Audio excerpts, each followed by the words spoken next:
Hebat. Oke.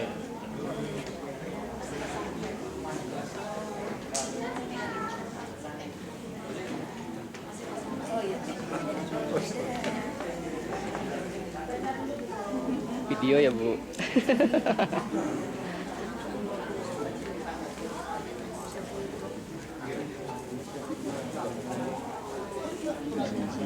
Wah, Harmaji ya.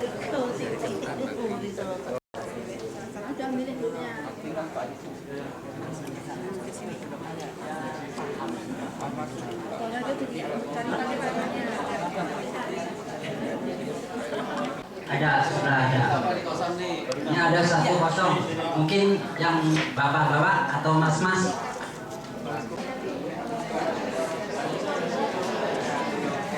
Boleh mampir, mungkin nek makate bukan berkepisah.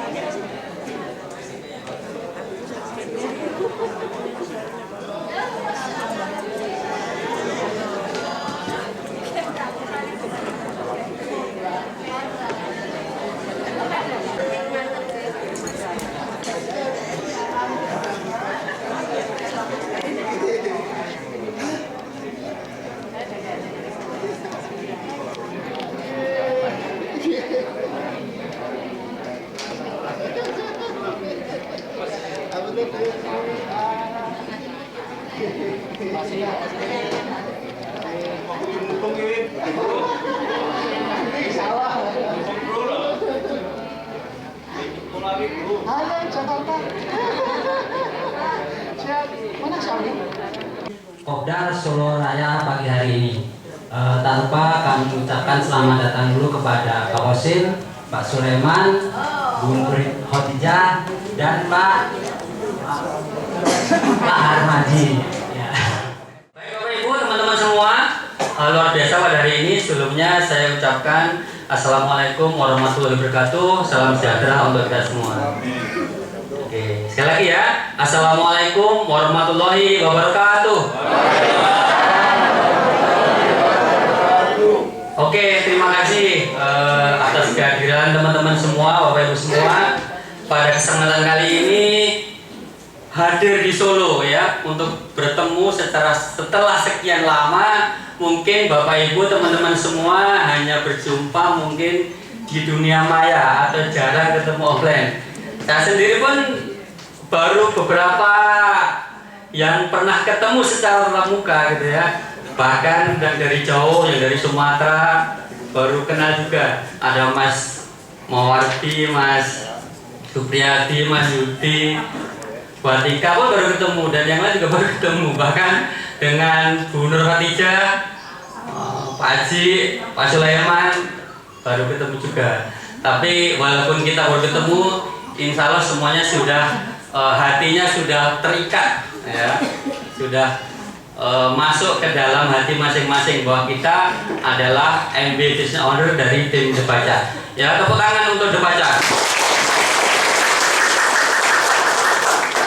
Oke, baik teman-teman, mungkin sebelum kita lanjutkan, sekali lagi saya mengucapkan terima kasih kepada teman-teman semua. Jadi saya biasanya kalau ini manggil teman-teman jadi biar terlihat muda semua gitu. Semuanya masih muda kan? Semuanya masih muda. Rambutnya memutih nggak apa-apa, tapi kan dalamnya kan masih muda. Semangatnya muda. Nah, jadi terima kasih sekali sudah hadir di Solo. Ini yang hadir dari berbagai kota. Saya coba ingin tahu yang paling jauh kira-kira mana? Sumatera. Iya. Aceh. Sumatera mana Pak? Sumatera Utara. Orang barat kan ini kan. Iya. Kalau yang dari Kalimantan, ada nggak? Oh, ada satu. Dari Kalimantan mana Pak? Kalimantan Selatan. Yang dari Sulawesi? Oh, belum ada Sulawesi ya. Yang dari luar Jawa? Selain Sumatera. Oh. Oke. Terima kasih. Jadi yakin, saya percaya bahwa kehadiran teman-teman semua pada pagi hari ini meluangkan waktu ya, dengan penuh perjuangan. Mungkin yang hadir sudah datang berangkat beberapa hari yang lalu, penuh perjuangan. Saya yakin, saya percaya ini adalah langkah awal menuju kesuksesan teman-teman. Saya yakin, saya percaya ya, dengan hadir di Solo ini bukanlah akhir, tapi adalah awal setiap teman-teman untuk meraih level-level selanjutnya dan meraih pin-pin di MB. Oke, mungkin kita mulai. Sebelum kita mulai, mungkin saya bisa memperkenalkan diri. Sudah kenal semua kan ya? Sudah semua. Namanya mungkin sudah kenal, tapi ya baru melihat ya pada pagi hari ini. Dan saya namanya sudah ditulis di situ ya, Eko Yunianto. Cuman agar lebih keren ya dikasih nama coach gitu. Padahal ya biasa-biasa aja. Kalau yang coach itu sebetulnya yang depan-depan nih. Dia ada Pak Kosin, ya Coach Kosin, Pak Sulaiman, Bunur, Pak Haji ya, senior kita semua ini. Saya kan baru kemarin aja. Tepuk tangan buat mentor kita yang bersama. Nanti yang mau foto dengan beliau berempat silakan ya, setelah sesi acara berakhir, jangan sekarang, nanti ikut. Jadi saya asli di Sukoharjo, cuman kalau di luar kota biasanya mengenalnya ya gimana Solo, nanti Sukoharjo orang nggak kenal Sukoharjo itu daerah mana gitu. Jadi Sukoharjo itu Solo sebelah pinggir sana, deket-deket ADC Solo Baru. Yang pernah ke ADC Solo Baru siapa? Oh, luar biasa. Nah, nanti boleh pulangnya mampir ke ADC Solo Baru, belanja semua ya. Oh ya. Saking semangatnya, jadi kita itu nggak tahu harinya, hari Sabtu, Senin sama Minggu itu kira sama aja gitu. Oh, Kelapa Gading ya. Soalnya Solo nggak buka gitu. Ya, jadi nama saya Eko Yunianto. Nah, di situ saya kenapa Eko aja? Kebetulan saya memiliki usaha lain, ada travel azatur, kemudian saya kebetulan lulusan IT. Jadi waktu pertama saya bisnis itu buka bisnis IT, Azakom namanya. Kemudian juga waktu itu kebetulan travel saya itu kliennya itu dari Malaysia kebanyakan. Jadi orang luar negeri datang ke Jogja, ke Bali, saya handle di situ. Nah, makanya kemudian saya termasuk membawa produk-produk makanan dari Malaysia ke sini. Nah, cuman waktu pandemi, nah itu travelnya berhenti, ya, tidak ada pemasukan. Tetapi justru itu kemudian yang menjadi leverage saya, akhirnya memutuskan untuk MB ini saya waktunya itu saya perbanyak, kemudian saya maksimalkan waktu saya untuk menjalankan MB. Jadi sebetulnya saya sudah mendaftar beberapa bulan sebelum pandemi, cuman ngerasa bahwa bisnis travel saya itu kan dari luar, ya duitnya lumayan lah. Jadi hitungannya itu bukan rupiah tapi luar. Jadi kalau 100.000 di Indonesia, orang nambah 100.000 itu berat sekali. Tapi kalau dari luar itu nambah 100 ringgit, 100 dolar itu nggak terlalu berat. Padahal kalau dikonversi ke rupiah jadi besar ya, uangnya jadi besar. Nah itu sehingga saya waktu bisnis travel itu terasa nyaman, terasa ini uangnya besar, terasa uang udah datang juga gitu kan.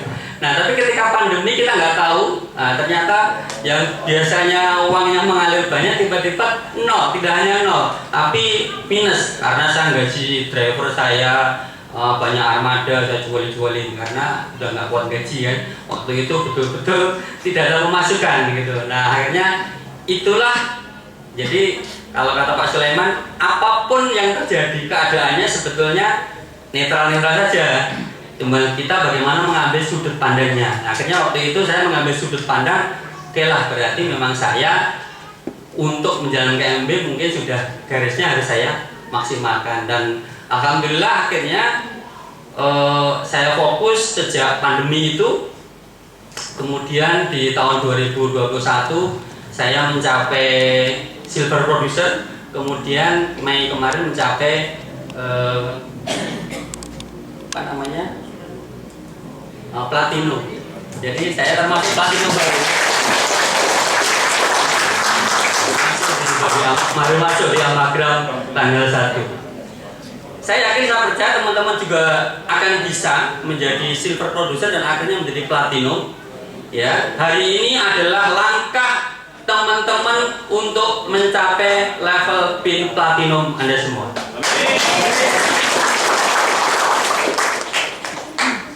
Dan hari ini kita akan belajar bersama ya. Saya sebetulnya agak gredeg loh di hadapan beliau, Pondus Emerald, ya, New Sapphire, kemudian Pondus Platinum.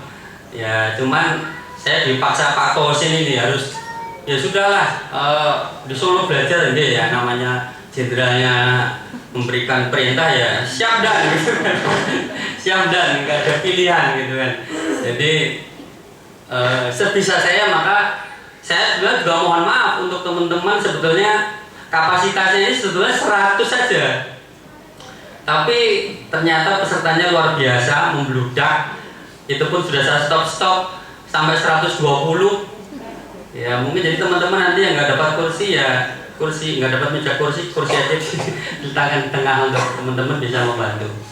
Nah oke, hari ini kita akan belajar sesuatu yang sebetulnya mungkin teman-teman juga sudah tahu, teman-teman juga sudah memahami, yaitu tentang ini goal setting Brown Foundation. Jadi membuat goal bisnis, MB itu pondasinya adalah Brown. Nah ini saya memakai pin Brown walaupun saya pin platinumnya datang. Jadi kemarin saya qualifier di telepon tanggal 15 itu, telepon Pak Adit. Nah diucapin selamat, saya kualifikasi pin, mendapatkan 2 pin sekaligus, pin platinum dan pin ruby. Jadi Pak Adit telepon saya, selamat Pak Eko kualifikasi mendapatkan 2 pin sekaligus, pin platinum dan pin ruby. Nah, kenapa Brown Foundation itu penting? Ketika teman-teman menjalankan MB itu dengan fondasi Brown, maka saya yakin, saya percaya teman-teman ketika menjadi silver producer, menjadi platinum, maka teman-teman akan platinumnya volume ruby. Jadi volume ruby itu minimal PV-nya 22,5 juta PV, 22,5 juta PV. Jadi itu PV yang cukup besar. Artinya teman-teman ketika menjalankan bisnis MB dengan fondasinya Brown, maka bisnis teman-teman akan menjadi besar. Nah makanya hari ini saya akan bicara itu, dan nanti akan ada teman-teman 2 dari tim saya, Mas Supriyadi dan Mas Mawardi. Beliau juga mendapatkan pin Brown, menduplikasi apa yang saya lakukan. Nanti bisa cerita dan teman-teman bisa menanyakan. Juga besar bisnisnya sekarang. Saya yakin nanti teman-teman juga akan mencapai pin Brown semua. Baik, kita langsung aja. Jadi saya mencapai. Halo, tes.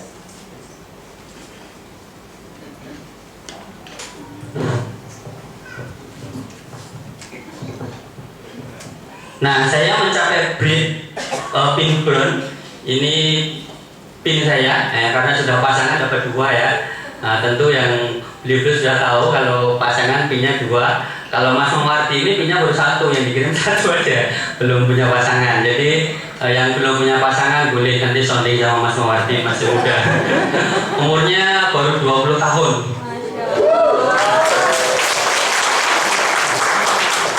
Cita-cita beliau menjadi SP termuda dan dibaca nanti. Nah, jadi saya mencapai pin ini.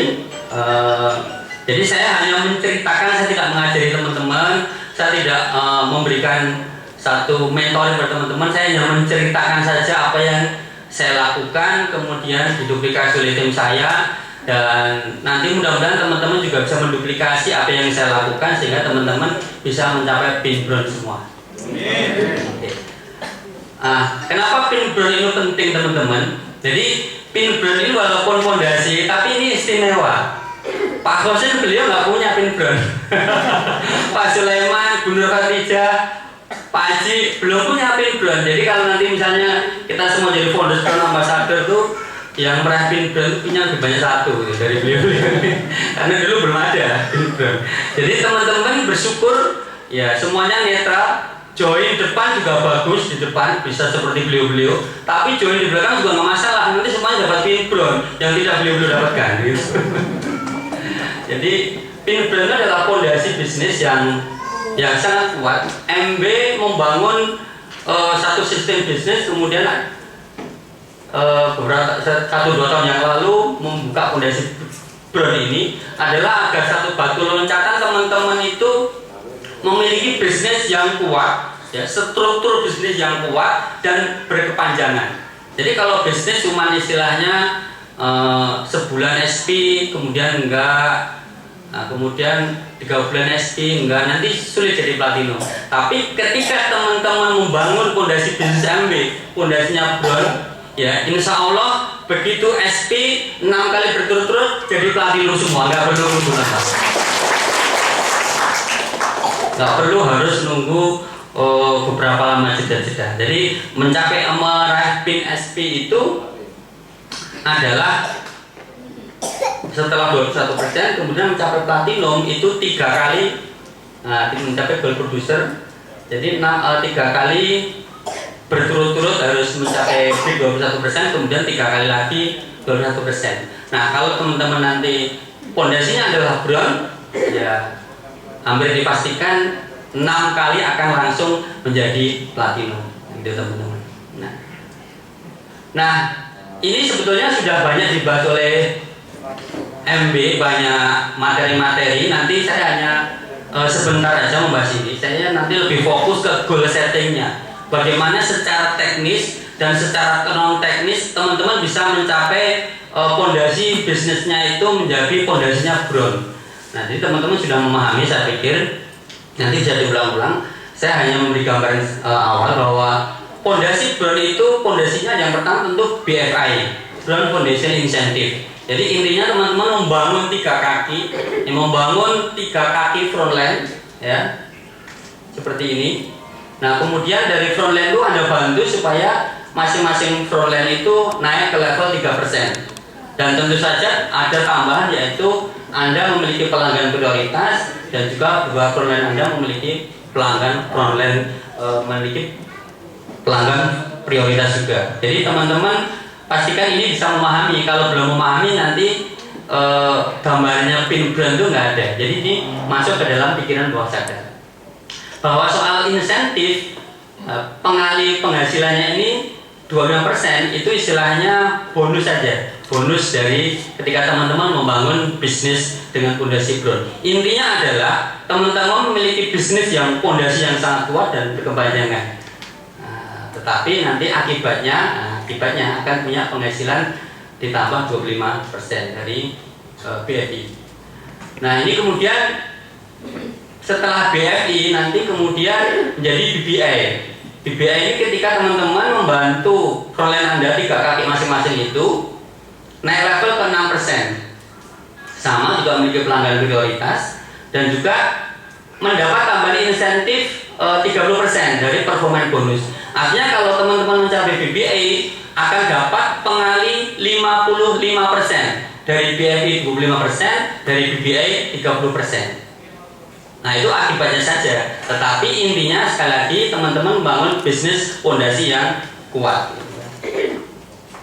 Nah intinya di sini teman-teman gambarannya bahwa ketika teman-teman membangun bisnis yang sangat kuat dengan 3 kaki ya, 3 kaki yang kuat, maka ketika teman-teman mencapai ini BBA, ya, nanti dapat pin brown ya. Ketika 15%, kemudian membantu timnya mencapai yang 3 kaki ini masing-masing 6% dan punya pelanggan prioritas, maka teman-teman akan meraih pin brown seperti ini. Nah, nanti penghasilannya sudah bisa ditanyakan, nanti bisa cerita penghasilan brown itu seperti apa. Sudah bagi Mas Mawardi yang umur 20 tahun baru lulus SMA itu kira-kira ya bisa 5 kali UMR di 5-6 kali UMR di dari Garut ya, beliau dari Garut. Bisa 6 kali di Garut, bahkan beliau sampai orang tuanya yang sudah bekerja menjadi guru berpuluh-puluh tahun itu tidak apa ya, kalah jauh dengan anaknya yang masih muda ini. Nanti bisa cerita. Nah, intinya teman-teman membangun bisnis ini dengan 3K yang kuat. Kenapa? Ketika teman-teman kemudian membantu kaki 3 Anda ini, 3 kaki Anda ini yang 6%, 6%, 6% ini kemudian melakukannya duplikasi seperti Anda, mereka menjadi BPI, menjadi kualifikasi Brown, maka teman-teman bisa menjadi silver producer. Jadi intinya adalah BPI ini adalah membangun agar Anda mencapai silver producer. Nah, setelah silver producer, maka kemudian sama Anda duplikasi agar teman-teman ya ketika BPI ini mencapai 6 kali ya, artinya 6 kali BPI, kaki 2 Anda 6 kali BPI, 3 kaki Anda 6 kali BPI, maka akan menjadi platinum. Nah, itu tujuannya membangun bisnis yang kuat. Nah, kita lanjutkan di sini. Setelah membantu teman kaki Anda, 3 kaki Anda mencapai ini, kemudian membantu kaki 3 kaki Anda mencapai platinum, ya, 1 kaki platinum, 2 kaki platinum, 3 kaki platinum, maka teman-teman bisa berkualifikasi emerald. Nah, bisa nanti seperti Pak Kosin selanjutnya. Nah, gitu. Jadi termasuk nanti bisa beliau Pak Sulaiman mencapai new sapphire juga 3 kaki, 2 platinum dan sayapnya 6,5 juta BV. Artinya untuk menjadi sapphire, menjadi platinum itu harus membangunnya dari 3 kaki.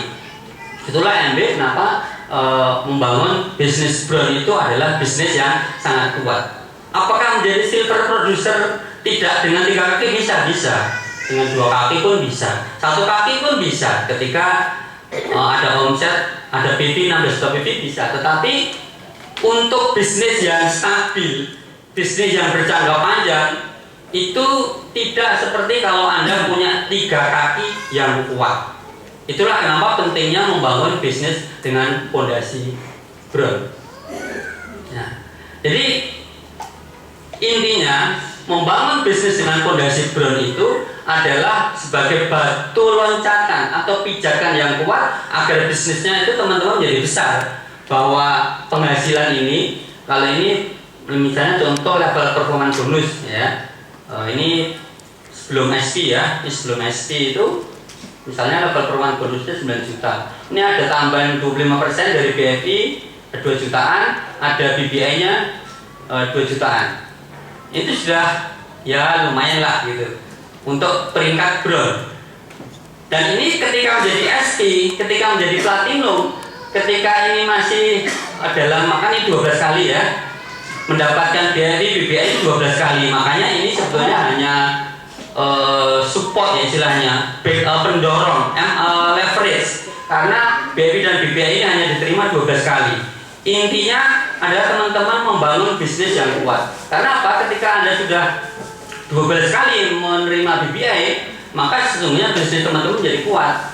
Ya, makanya ketika saya SP, saya platinum, Ruby, ya saya dapat performa bonus, dapat BFI, dapat BBI, dapat Ruby sekaligus. Jadi ya mungkin tidak seperti Pak Sulaiman, Pak Hosin ya. Tetapi itu jauh lebih banyak daripada Anda membangun bisnisnya tidak dengan fondasi Brown. Oke, ini soal Brown ya. Jadi teman-teman untuk lebih memahami apa itu bisnis Brown nanti bisa mengulang-ulang, karena di MB banyak sekali materi-materi ataupun training-training yang diadakan oleh MB tentang memahami bisnis Brown. Jadi nanti bisa diulang-ulang. Nah, kita hari ini akan bicara tentang goal settingnya. Bagaimana teman-teman bisa mencapai Brown. Ya, hari ini kita fokus ke goal setting teman-teman, bagaimana mencapai Brown. Oke, teman-teman yang mungkin belakangan, panitianya bisa membantu untuk mencarikan tempat ya. Jadi ini adalah kita bicara goal, plan, and action. Bagaimana membangun bisnis MB dengan fondasi Brown. Nah, yang pertama ini, waktu saya sebelum peringkat Brown, ya, ketika itu saya Maret ya, ini Maret saya tulis. Saya kebetulan juga tulisannya kayak Pak Dokter jelek dan tulisnya di handphone saya. Ya, saya membuat satu afirmasi dan keputusan. Ini afirmasi dan keputusan saya bahwa saya akan mencapai ini 4 bulan dari Maret gitu ya. Saya mencapai kualifikasi bronze. Udah saya tulis duluan. Tahun 2021 menjadi silver producer berpenghasilan 30 juta per bulan gitu. Nah, ini akhirnya alhamdulillah tercapai. Saya mencapai kualifikasi bronze juga seperti apa yang saya tulis. Penghasilannya juga sekitar itu. Nah, tahun 2021 pun saya Desember 2021 mencapai silver producer juga. Ya. Cuman walaupun ini saya bersyukur, saya menganggap ini sebetulnya satu kesalahan gitu. Jadi kenapa saya menulisnya tahun 2021 menjadi silver producer, sehingga akhirnya saya SP-nya Desember. Kenapa saya nggak tulis September? Jadi kenapa? Ya akhirnya, jadi teman-teman bisa jadi pelajaran. Oh ternyata penting menulis bulan dan tahun. Saya hanya menulis tahunnya, tahun 2021. Tercapai juga, tapi ternyata harus nunggu Desember gitu. Nah rupanya setelah saya kilas balik itu, saya baca ulang, oh ya bener nih, saya tulisnya tahun aja, saya nggak tulis bulannya gitu. Jadi ini penghasilannya tercapai, penghasilan tercapai, bulan tercapai, tapi tercapai juga. Tapi sayangnya tahun bulan Desember. Ya, alhamdulillah tahun 2021, tetapi saya memberikan informasi ke teman-teman, membuat keputusan, membuat afirmasi bulannya, tahunnya. Nah, silakan yang belum buat bisa membuat, nanti ditulis, kemudian membuat afirmasi dan keputusan seperti ini. Nah, jadi yakin gitu, yakin. Kalau tahun tuh kayaknya kurang yakin ya. Saya tulis September bisa enggak ya? Nggak bisa, jadi kurang yakin nih. Tahun 2021 masuk panjang kan. Nah, akhirnya tercapai, tapi ya sama ini dimentokin sampai akhir bulan gitu. Ya, jadi yang pertama ya teman-teman, membuat afirmasi dan keputusan bahwa Anda mau jadi apa beberapa bulan ke depan, tahun depan, 2 tahun ke depan, 3 tahun ke depan, 5 tahun ke depan, Anda mau jadi apa di bisnis Anda teman-teman. Nah ini, jadi kenapa goal setting itu penting? Jadi kita tahu bahwa kita ini belajar diajari oleh mentor kita Pak Dokter untuk membuat dream. Ya, dream itu kan modal dasar kita ya. Modal MB cuma daftar 100.000. Nah, impian itu adalah impian terbesar kita. Tetapi setelah kita punya impian, maka kita harus membuat goal settingnya. Kenapa? Bedanya impian dan goal itu, orientasi itu pada motivasi. Kalau impian, jadi nanti saya akan begini begitu, nah motivasinya begitu. Kalau goalnya nanti ada catatannya, hasilnya seperti apa, ada goal settingnya. Kemudian kalau impian atau dream itu imajinasi. Jadi kan mengimajinasi, mengimpikan ya, masukkan ke pikiran bawah sadar. Nah kalau goal itu nanti kerjanya, ada kerjanya. Nah kalau dream itu memang belum nyata, karena memang setelah ditulis impiannya masih dalam pikiran. Nah nanti ada kerjanya seperti apa? Kerjanya harus memasukkan peserta, harus belanjanya berapa, timnya belanja berapa. Nah itu kerjanya. Nah kalau tim ada batas waktu, tidak ada batas waktu. Kalau goal ada batas waktu. Kalau impian istilahnya tidak terukur, kalau goal itu terukur. Tapi kalau teman-teman sudah menulis impian, kemudian sudah ada sekaligus bulan, tahunnya, targetnya, goalnya, nah itu berarti teman-teman sudah membuat impian sekaligus goal settingnya gitu. Jadi seperti tadi, goal settingnya itu ada bulannya, ada tahunnya, kapan mau dicapai. Itu yang dimaksud dengan goal settingnya. Oke, kita lanjutkan. Nah, jadi beda dengan antara seorang dreamer, seorang pemimpi, dengan seorang goal achiever. Jadi kalau impian itu mungkin bisa jadi ya, teman-teman sudah punya impian yang mungkin kayak menangis gitu kan, wah ini betul-betul impian. Tetapi bisa jadi kenapa ya, saya sudah buat impian kok nggak tercapai gitu. Kenapa saya sudah tulis impian saya, sudah tiap malam saya baca berulang, pagi siang sore sudah saya tempel di mana-mana gitu. Tapi kenapa kok levelnya nggak naik-naik? Nah ini mungkin bisa jadi goal settingnya teman-teman belum menjadi seorang goal achiever. Artinya seorang peraih goal, seorang melihat hasilnya gitu. Nah makanya seorang dreamer, seorang pemimpi itu memang modal dasar teman-teman untuk menjalankan bisnis MB. Tapi setelah itu teman-teman harus menjadi seorang goal achiever gitu. Seorang goal achiever. Nah apa sih bedanya seorang dreamer pemimpi dengan seorang goal achiever? Jadi di aktivitasnya seorang goal achiever itu aktivitasnya dia menghasilkan produktivitas. Jadi beda antara aktivitas dan produktivitas. Bisa saja teman-teman menjalankan MB itu kelihatannya sibuk banget. Wah saya nggak punya waktu, kerja siang malamnya harus ini itu, kelihatan sibuk banget. Tetapi hasilnya kurang, hasilnya belum ada atau nggak produktif. Maka seorang goal achiever itu, seorang dreamer sekaligus seorang goal achiever itu produktivitasnya ada, hasilnya ada.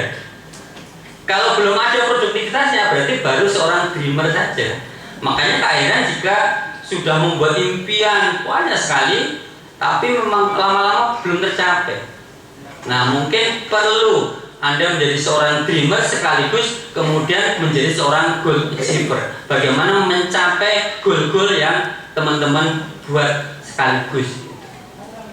Nah, jadi ini pesan kalau teman-teman memiliki aktivitas ya, memiliki kegiatan yang sangat sibuk, pastikan kegiatannya itu teman-teman itu ada kemajuan, ada progresnya, ya, ada progresnya. Kalau nggak ada progresnya, kalau nggak ada kemajuan, berarti cuma sibuk doang. Sibuk, nggak ada waktu, saya nggak ada waktu gitu.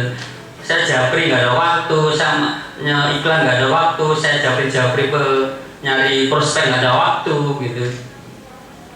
Ataupun sudah melakukan itu semua, sibuk sekali, tetapi bisnisnya belum bergerak maju. Artinya teman-teman baru melakukan aktivitas, tetapi belum menghasilkan satu yang disebut dengan produktivitas. Jadi pastikan aktivitas teman-teman itu memiliki atau mencapai produktivitas apa yang ingin teman-teman raih. Jadi pastikan teman-teman jika sibuk, jika banyak aktivitas itu bergerak maju atau progresnya mengalami peningkatan atau mengalami achiever. Nah jadi ini perbedaan antara bekerja dengan goal dan bekerja tanpa goal itu hasilnya. Jadi ada mungkin teman-teman yang mengerjakan bisnis MB-nya ya udah kerjakan aja. Saya sudah bermimpi itu memang tahap awalnya. Semuanya harus bermimpi, semua harus jadi dreamer. Itu modal dasarnya. Tapi Anda harus buat goalnya. Goalnya tadi seperti apa? 5 tahun ke depan bisnis MB saya mau seperti apa gitu. 3 tahun ke depan seperti apa? 2 tahun ke depan seperti apa? 1 tahun ke depan seperti apa? Bahkan bulan ini seperti apa? Misalnya prospek saya berapa, yang join IPO berapa, saya belanja berapa, tim saya belanja berapa. Nah itu kalau punya goal itu nanti akan di sini. Hasilnya nampak enggak? Ada kemajuan enggak? Nah selalu dievaluasi di situ goalnya. Nah jadi teman-teman harus melihat goalnya. Nah kalau membuat goal nih, teman-teman harus membuat goal yang menantang gitu, dan masuk akal. Yang menantang itu apa? Misalnya peringkatnya masih 0%. Menantang peringkat 6% itu menantang bisa, atau 0% 3% itu bisa. Tapi kalau istilahnya saya mau peringkat langsung 12%, nah itu sebenarnya nggak masuk akal gitu. Apakah bisa? Ya bisa jadi, tetapi nanti pekerjaan teman-teman menjadi goalnya itu harus ada. Jadi pastikan membuat goalnya itu yang menantang, tetapi juga yang masuk akal. Misalnya bulan ini biasanya menjoinkan IPO baru 3 setiap bulan. Nah, buat yang menantang, bulan depan saya mau joinkan IPO baru 6, itu masih menantang. dan masih masuk akal. Jangan ini 3, bulan depannya saya mau joinkan 4 gitu. 10 pun kalau sekarang 3 sebenarnya masih masuk akal. Nah, tapi kalau sudah 15, 20, nah itu nggak masuk akal. Pastikan teman-teman bisa punya datanya sehingga oh ini menangkal dan masuk akal. Nah ini pentingnya membuat goal. Kalau Anda nggak buat goal ya sudah mengalir aja, ini ada yang join, bulan depan nggak ada, bulan depannya ada yang join, bulan depan nggak ada. Artinya teman-teman nggak punya goal. Tapi kalau punya goal, misalnya bulan ini menjoinkan 3 IPO, bulan depannya 2, oh berarti ada sesuatu yang kurang. Nah itu kalau membuat goal berarti peserta saya kurang banyak, berarti japri saya kurang maksimal, berarti tipe skill saya masih belum maksimal. Itu fungsinya ketika teman-teman membuat goal bisa dievaluasi. Tapi kalau hanya mengalir ya sudah, nanti saya kerjakan aja. Nanti teman-teman nggak bisa mengevaluasi sehingga ketika menghidup bisnis setahun belum naik peringkat, itu tanya ke mentor leadernya, saya ini jalankan bisnis Ambil setahun kok belum naik ya Pak leader ya, kan gitu biasanya. Atau biasanya kau udah 1,5 tahun kok gini-gini aja. Nah itu berarti teman-teman harus memperbaiki goalnya, membuat goal yang menantang dan masuk akal. Kalau Pak Dokter tuh istilahnya sampai ya injak kaki gitu kan ya. Jadi kalau goal saya menjoinkan IPO 5 gitu, tapi seminggu sebelum akhir bulan 4, istilahnya injak kaki wis mbok carane pokoknya saya harus dapat 1 IPO lagi, harus gitu. Injak kaki piye carane kan gitu istilahnya. Orang Jawa luar mata nggak tahu ya piye carane, mbok piye carane gitu nggak tahu. Intinya seperti itu. Sama ketika Anda buat goal, saya harus memasukkan prospek setiap periode 50 prospek gitu. Kalau misalnya baru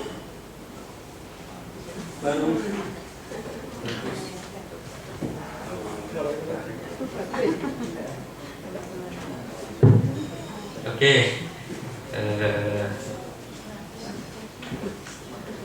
Betulnya apa sih mungkin? Jadi harus membuat itu sehingga nanti teman-teman bisa mengevaluasi. Jadi pastikan membuat goal yang menantang dan masuk akal. Nah, gitu. Nah, jadi paling enggak nanti membuat 2 goal. 2 goal hasil, ada goal kerja. Ada goal hasil, ada goal kerja. Nah, kita jelaskan apa sih goal hasil dan goal kerja itu. Nah, goal hasil itu misalnya, oke, saya mau bulan Juli ini saya bisa menjoinkan IPO 3 IPO. Nah, kerjanya apa? Berarti kerjanya saya untuk menjoinkan IPO kan harus proses melalui kelas dasar ataupun kelas bisnisnya, kelas lanjutan, atau mungkin ikut BMR dan sebagainya. Anda modal asetnya itu harus daftar nama dulu. Daftar nama masuk ke kelas dasar. Itu harus ada. Berarti seberapa? Misalnya saya 75. Kemampuan saya istilahnya 75 masuk ke prospek setiap bulan ke kelas dasar, maka saya bisa mensponsori 3 IPO. Kalau dalam bulan itu baru dapat 50 prospek, ya berarti nggak mungkin bisa 3 IPO. Jadi harus seimbang atau searah antara memasukkan prospek dengan 3 IPO. Mungkin bisa jadi kemampuan tiap orang beda-beda. Mungkin ada orang yang memasukkan 15, mungkin people skillnya udah bagus, ya mungkin bisa memasukkan lebih banyak. Jadi kemampuan teman-teman coba dilihat sendiri. Oke, saya kalau memasukkan peserta 50, yang join 1. Berarti kalau goal saya bulan ini mendapatkan 2 IPO, berarti saya harus pesertanya 100 gitu.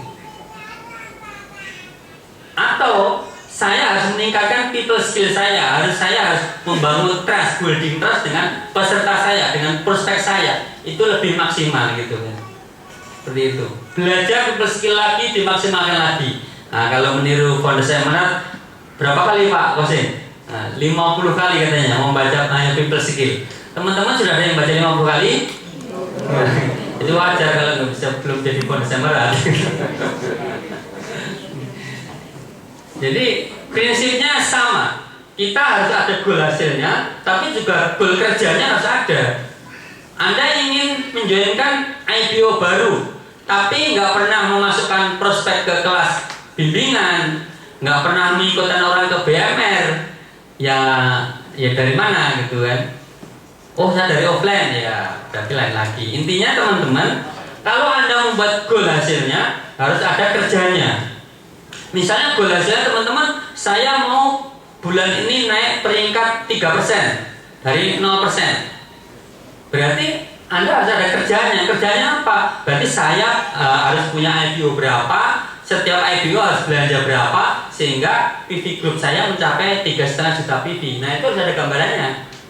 Makanya ada goal hasil, ada goal kerja. Itu seiringan. Kalau Anda membuat goal, kemudian Anda gak kerja, ya sama aja kan gitu. Anda hanya menjadi seorang dreamer, bukan menjadi seorang dreamer sekaligus goal achiever. Jadi harus dua-duanya. Seorang dreamer, kemudian seorang goal achiever.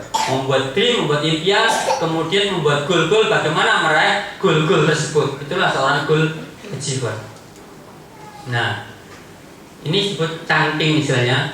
Nah, nanti membuat goal besarnya. Goal besar itu goal jangka panjang gitu ya. Goal jangka panjang itu goal 5 tahun dari sekarang. Bisnis yang bisa seperti apa? Saya menjadi Founders Crown Ambassador, saya menjadi Diamond. Itu di tahun berapa? Itu goal besarnya. Nanti dipecah kecil-kecil dari goal 5 tahun, goal 3 tahunan, goal 2 tahunan, 1 tahun, bahkan bulanan sampai nanti mingguan dan bahkan harian. Jadi kalau Jim Rohn ini bilangnya when making plan think big, when making progress think small. Artinya kalau membuat plan ya sudah membuat impian itu yang besar sekalian. Membuat impian yang besar sekalian, buat plan rencana yang besar sekalian. Tapi ketika menjalankannya, mengerjakannya, progresnya itu think small. Jadi step by step. Artinya langkah 1 juta langkah itu dimulai dari 1 langkah kecil. Kalau Anda mau tujuannya ke tempat yang jauh tapi Anda nggak pernah melangkah, ya nggak sampai-sampai gitu. Jadi apapun langkahnya, berapapun besarnya, berapapun jauhnya, Anda harus mulai dari 1 langkah kecil. Gitu. When making plan, think big. When making progress, think small. Artinya segala sesuatu itu dikerjakan step by step.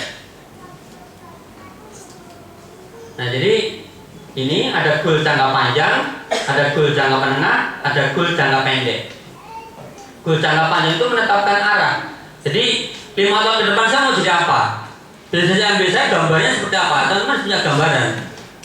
3 tahun ke depan seperti apa? 2 tahun ke depan seperti apa? 1 tahun dari sekarang ini bisnisnya teman-teman mau jadi apa? Gitu. Mau meraih apa? Itu dibuat. Kemudian goal jangka menengahnya ini membantu penetapan goal jangka pendek. Jadi ada gambar 5 tahun jangka panjangnya, misalnya 2-3 tahun ke depan jangka menengahnya, dan goal jangka pendek. Nah, ini goal yang sebenarnya. Kenapa? Misalnya Anda punya impian menjadi semua ingin menjadi Founders Crown Ambassador. Ya, semuanya bermimpi menjadi Founders Crown Ambassador. Menjadi Diamond. Menjadi Emerald. Pastikan Anda menulis goalnya tersebut. Tetapi kemudian Anda membuat goal jangka pendek, mencapai aktivitas kerja hariannya untuk mencapai itu. Sebelum mencapai Founders Crown Ambassador, Diamond, Emerald, kan tentu harus melatih Platinum, SP, Bronze dan sebagainya. Bahkan peringkat 15%, 12%, 9, 6, 3%. Kalau masih peringkatnya 0%, artinya goal jangka pendeknya adalah 3%. Itu goal jangka pendeknya. Di bulan berapa? Bulan pertama, bulan kedua, atau bulan ketiga? Goal jangka pendeknya. Nah, jadi Anda harus punya goalnya jangka pendek. Karena kalau misalnya saya mau menjadi Diamond 3 tahun ke depan atau 4 tahun ke depan, itu masih lama. Itu nanti aja lah gitu kan. Saya menjadi Emerald 2 tahun ke depan gitu. Wah, masih lama gitu. Gak santai-santai. Tapi kalau jangka pendeknya saya mau jadi 3% atau saya mau jadi 6%. Sekarang udah 6%, saya mau jadi 9%, atau saya mau omset saya berapa juta PV. Nah itu yang pendek-pendek ini dibuat goal yang pendek-pendek sehingga ada kerja aktivitas hariannya gitu. Itu membuat goalnya. Jadi ada goal jangka panjang, goal jangka menengah, dan goal jangka pendek. Nah kemudian setelah membuat goal-goal itu, kemudian making plan. Nah ini making plan, membuat rencana kerjanya. Jadi ada kerja itu juga direncanakan. Istilahnya menjalankan MB kerja harian itu ada rencananya. Namanya bisnis besar itu ada rencananya. Tidak ada pengusaha atau apapun atau bisnis apapun yang dalam pekerjaan bisnisnya tidak punya rencana. Pasti punya rencana, ada plan-nya. Nah di sini ada paling tidak ada 3, the right activity, the right number, dan konsistensi. Nah apa sih yang dimaksud dengan the right activity? Jadi aktivitas yang benar. Aktivitas yang benar. Apa yang dimaksud dengan aktivitas yang benar? Contoh ini contoh tapi mungkin agak nggak pas ya. Jadi saya beberapa bulan ini kan belajar nge-gym ya. Jadi saya ketemu dosen saya itu nge-gym, dia mau membesarkan otot. Tapi kalau saya mau mengecilkan perut tapi nggak jadi gitu. Mau yang Mas Hari itu membesarkan otot udah jadi, ototnya udah kekar gitu. Tapi saya ngecilin perut nggak jadi. Jadi habis nge-gym makannya banyak gitu. Malah makannya banyak nggak jadi. Nah, ada satu hal ya. Misalnya ada contoh, kita misalnya mau memperbesar otot dada gitu ya. Ototnya dia besar, yang sudah besar, jadi laki-laki dadanya besar gitu kan, seperti apa itu? Nah aktivitasnya apa? Misalnya aktivitas di kalau di gym itu, atau yang paling gampang? Bench press. Ya, bench press. Atau kalau paling gampang itu push up lah. Push up untuk memperbesar otot dada. Tapi kalau istilahnya kepinginnya membesar otot dada, tetapi aktivitasnya misalnya mengangkat barbel, misal barbel kemudian diangkat setiap hari, itu. Nah kira-kira otot dadanya yang besar apa otot bisanya yang besar? Nah, itu namanya direct activity. Jadi kalau ingin membesar otot dada ya istilahnya push up. Tapi kalau ingin membesar otot bicep, pakai aktivitas angkat barbelnya seperti ini. Nah, itu namanya direct activity. Sama seperti Anda menjalankan MB, Anda ingin menjadi silver producer, maka aktivitasnya adalah menjalankan 3 langkah berbaca. Itu yang harus dilakukan. Itu sistemnya. Kalau teman-teman istilahnya hanya memilih 1 atau 2 ya berarti bukan direct activity. Gitu. Beda, maka nggak jadi sama kayak tadi. Jadi aktivitasnya harus benar. Aktivitas menjawab prospek, memasukkan prospek, belanja, itu aktivitas teman-teman. Anda ingin punya goal besar-besar, pengen jadi Fonus Crown Ambassador, Diamond, Emerald, tapi nggak pernah belanja ya. Itu namanya pengen membesarkan otot dada tapi nggak besar. Jadi harus punya aktivitas yang benar. Jadi yang disebut dengan the right activity. Jadi pastikan teman-teman melakukan 3 langkah dibaca. Termasuk apa? Termasuk memasukkan prospek ke kelas bimbingan. Saya ingin meraih silver producer, tapi nggak pernah memasukkan orang ke kelas bimbingan, nggak pernah prospecting istilahnya, nggak pernah mendapatkan daftar nama untuk masukkan ke kelas prospecting, ya nggak bisa, namanya nggak bisa. Termasuk si D. Gua semangat sekali saya ingin jadi diamond, tapi kalau ada si D, wah jauh, wah bayarnya mahal, gitu. Jadi banyak sekali alasan ataupun pembenar. Nah itu istilahnya bukan the right activity, tidak melakukan aktivitas yang benar. Kemudian yang kedua adalah the right number.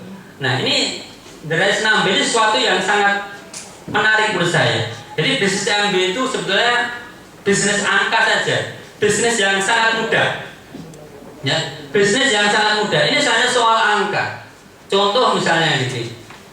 Tadi teman-teman memiliki goal misalnya otot dadanya besar gitu, dengan push up gitu. Tapi push upnya hanya sekali 2 kali. Kira-kira bisa berhasil nggak? push up-nya hanya sekali 2 kali udah gitu kan. Jadi besar nggak ototnya? Enggak. Nah sama juga. Anda ingin menjadi seorang silver producer atau menjadi bronze. Bronze itu memiliki 3 kaki. Untuk memiliki 3 kaki Anda harus front landing, Anda harus prospecting. Tapi Anda nggak pernah prospecting. Anda nggak pernah memasukkan orang ke kelas bimbingan, atau memasukkan orang ke kelas bimbingan itu hanya 5, 10. Ya itu angkanya kecil. Maka beliau Pak Emret kita itu selalu bilang, yang penting itu kuantitasnya dulu, banyaknya dulu. Yang penting masukin yang banyak, nanti akan ketemu kualitas. Jangan istilahnya milih-milih ya. Nyari kualitas dulu. Kualitas itu dihasilkan dari kuantitas yang banyak, dari angka yang banyak. Jadi kalau ada pertanyaan begini, semuanya mesti biasanya menanyakan, Pak, saya sudah punya 10 frontline, tapi kok nggak ada yang aktif ya? Kok di Japri cuma dirit aja gitu. Di Japri cuma dirit aja. Semalam ada pertanyaan gitu dari saya Pak Sulaiman. Dari Pak Sulaiman ya. Tapi sebetulnya jawaban satu-satunya yang paling masuk akal adalah ya sudah prospecting lagi, menjoinkan IPO lagi. Ya, nggak perlu dipikirin yang 10 itu. Ya itu di Japri tetap, tapi jangan dipikir saya 10, saya di sudah Japri dirit aja, saya sakit hati. Saya sedih sekali gitu kan. Ya, katanya belum lokal dia dibanting harganya.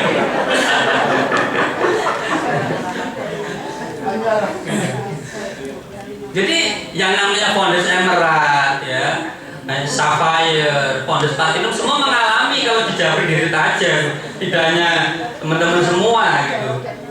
Dan itu mengalami lebih banyak pastinya ya. Kalau dia sampai katanya berapa Pak Kosin? 3 handphone ya? 3 handphone sampai pecah itu kan berarti saking banyaknya gitu. Saking banyaknya gitu. Jadi kalau teman-teman belum membanting handphonenya belum banyak. Harus lebih banyak. Yang di read doang yang dibaca aja itu harus lebih banyak gitu. Kalau baru 10 itu belum. Jadi itu jawabannya, the right number. Kalau misalnya Pak saya sudah memasukkan peserta 50 orang kok belum ada yang join, ya sudah ditambah jadi 100. Pak saya sudah menjalankan 10 prospek baru 1, saya kepengen 3, ya sudah ditambah jadi 30. Sesederhana itu sebetulnya bisnis ini. Sesederhana itu, hanya soal angka. Anda nggak perlu pikir sedih, kecewa, pokoknya masukkan prospek sebanyak-banyaknya, serta sebanyak-banyaknya. Joinkan IPO sebanyak-banyaknya. Nanti akan ketemu kualitas, akan ketemu 3 kaki. Lagi ada yang bilang, iya Pak saya sudah banyak frontline, tapi yang satu kakinya gajah apa gini-gini, yang lain enggak ini. Iya. Itu udah bersyukur kakinya gajah daripada kakinya semua gitu. Semua ada kaki kan. Jadi sama jawabannya. The right number, perbanyak prospecting, perbanyak IPO baru, ya, perbanyak maksimalkan belanja. Udah itu aja perbanyak main angka. Seperti sering dikatakan bahwa melempar dadu 10 kali nggak pernah dapat angka 6, bila lempar terus sampai 100 kali, sampai 500 kali, sampai 1000 kali, ya pasti dapat angka 6. Membangun fondasi belum cuma 3 kaki. Ya terus saja, lakukan terus saja. Prospecting, joinkan IPO baru. Kalau di Japri, downline-nya, frontline-nya dirit aja, ya sudah. Cari yang lain gitu. Tetap di Japri juga dari yang lain. Sama, jadi jangan terlalu sedih karena hanya dirit saja. Kalau yang dibanting ya mungkin biar dia yang dibanting. Nanti kalau dibanting lah nggak bisa kerja. Kalau beliau kan dibanting beli handphone baru. Kalau jenengan banting nggak bisa kerja. Nah itu namanya the right number, perbanyak angka. Ini bisnis sederhana. Berapapun Anda, misalnya saya sudah punya 30 frontline, ya, kok belum gitu? Ya perbanyak lagi. Tapi menurut pengalaman saya, biasanya kalau sudah punya 30 frontline itu akan mengalami lompatan lagi signifikan, jadi akan lebih cepat. Kalau baru 10 biasanya itu baru gembleng mental teman-teman gitu. 10 itu biasanya dirit aja udah habis gitu. Bahkan diblokir gitu. Jadi kalau 10 apa? Ya banyak lagi sampai 15 sampai 20. 20 nanti akan paling kan 2 yang aktif. Nanti 30 frontline. Nanti akan ada 3 yang aktif sekali, yang cepat gitu ya. Kemudian ada 3 yang agak cepat gitu ya, 3 yang lambat. Dan tidak seperti itu gambarannya.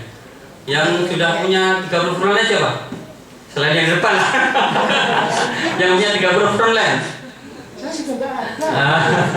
Berarti teman-teman harus sampai 30 frontline. 20 frontline. 20 frontline.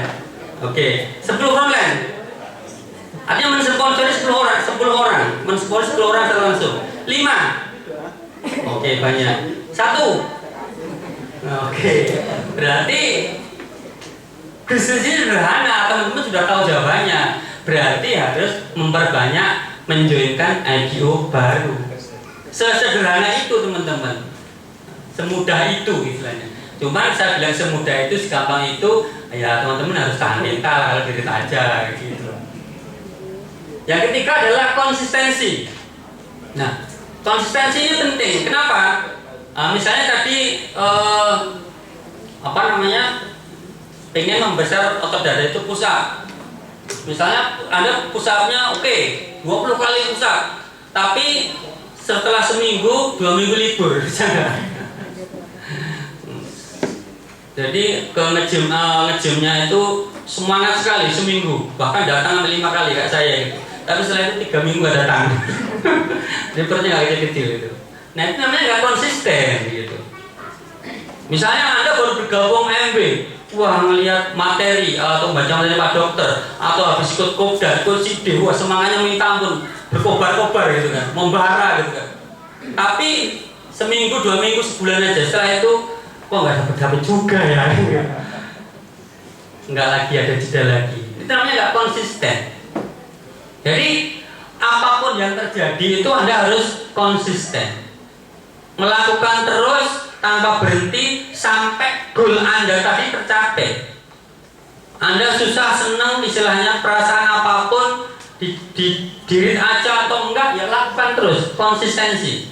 Bahkan itu kalau nge-gym itu saya baru tahu ternyata baru nge-gym pertama kali itu, setelah nge-gym 2 kali itu badan sakit semua. Sakit semua. Besoknya mau tidur sakit semua. Ini olahraga kok malah sakit semua badannya gitu. Jadi saya tanya aja, ada personal trainer itu, kalau soalnya saya malas itu. Saya tanya, ini badan saya kok sakit semua ya? Saya libur dulu ya. Gitu. Saya bilang ke personal trainernya. Dia bilangnya, oh jangan libur, harus masuk. Kalau libur nanti kembali lagi gitu. Padahal juga badan saya sakit semua, kaki saya sakit semua. Jadi saya lakukan angkat beban kayak kaki itu. Kaki saya nggak bisa jalan gitu.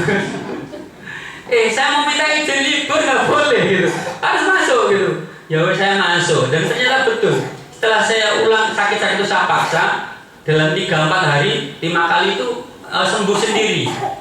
Ternyata memang kalau sakit itu berhenti, jeda, pengen menghilangkan sakitnya, besok ya mengulang sakit lagi gitu. Sama kayak menjalankan MB. Wah, PHP pesertanya katanya sudah dikirim formulir, nggak jadi. Katanya transfer ditunggu di Jakarta, nggak transfer gitu. Bahkan udah transfer aja ya, habis transfer diblok sama pemerintah. Ini gimana orang ini? Udah transfer diblok nomor kita, dibalikin ya gimana? Mau kita ambil ya gimana ya? Jadi serba ini kan. Itu rasanya memang sakit istilahnya. Ya. Tetapi ya itu harus teruskan. Nanti lama-lama itu jadi terbiasa. Ditolak itu jadi biasa. Ya, dikirim formulir nggak diisi juga biasa. Nah, setelah transfer diblokir ya itu jadi biasa. Semuanya jadi biasa. Kalau hal itu nantinya teman-teman sudah merasa biasa dan mengerjakan terus-menerus, maka pasti teman-teman akan mencapai sukses di SMB.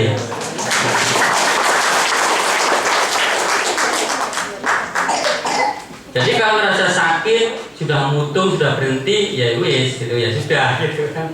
Artinya teman-teman mentalnya memang belum mental seorang pebisnis. Jadi ini teman-teman harus making plan, membuat plan bagaimana membuat aktivitas yang benar, kemudian memperbanyak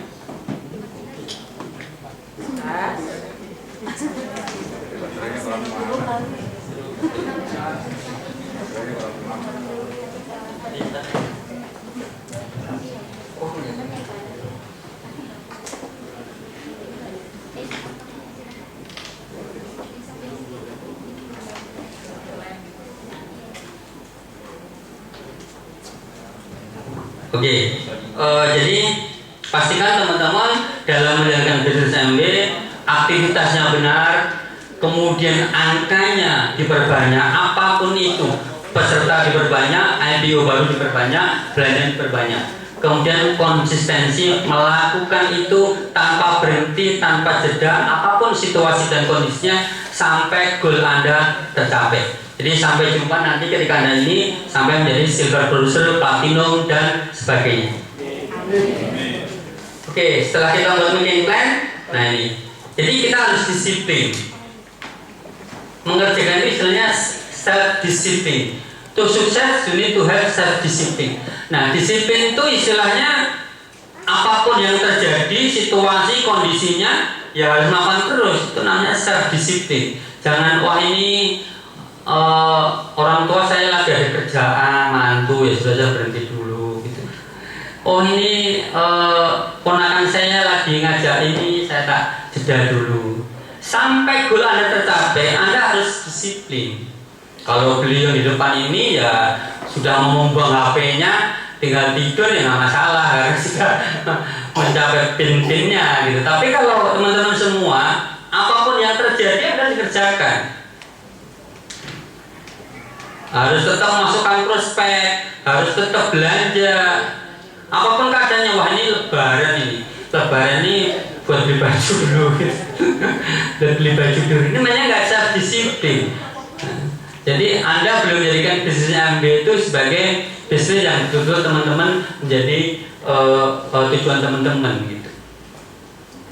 Nah, jadi aktivitas jadi self disiplin artinya Anda membuat plan, kemudian mengerjakannya dengan aktivitas yang dibuat oleh harian. Itu adalah self disiplin.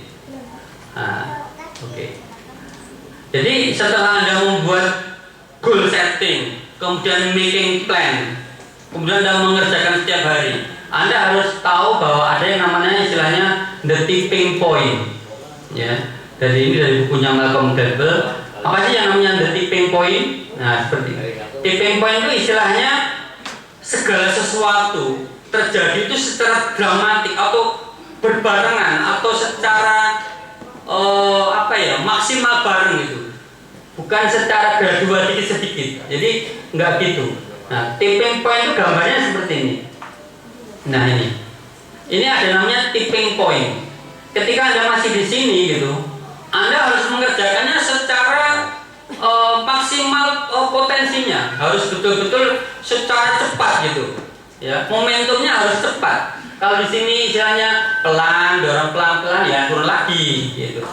Ya, melorot lagi dengan tenaga kecil, ya melorot lagi gitu. Jadi kalau Anda masih di sini, itu harus tenaganya besar, powerful, dan juga harus cepat gitu. Nah, sampai Anda di titik ini, tipping point, maka di sini tuh harus kerja keras, ya. Kerja sangat-sangat keras gitu istilahnya. Sampai Anda di tipping point. Kalau dari sini ya seperti yang di depan-depan ini ya, Fondes Partino, Fondes Emara, Cahaya, ya semuanya pasti mengalami ini. Nah, setelah sekarang ya santai-santai aja. Pak Sulaiman sambil sepedaan itu ya ambil bercanda-bercanda sama timnya, gitu, ambil ngisi-ngisi jabri-jabri, yang santai-santai gitu kan. Pak Hosen apalagi ya, dan sambil santai-santai semuanya karena sudah mencapai tipping point. Tapi bagi yang belum, Anda harus kerja keras. Bahkan di waktu SSM Pak Hadi, Pak Anton cerita melakukan kerjanya itu hampir 16 jam waktu di ICD berapa itu. Pak Hadi sampai mengerjakan berjam-jam. Nah, teman-teman baru mungkin mengerjakannya sejam, 2 jam atau bahkan beberapa menit merasa sudah bekerja keras, belum. Jadi sampai bagaimana Anda bayangkan mendorong sebuah batu besar gitu dari bawah ke atas, ya harus dengan kekuatan penuh.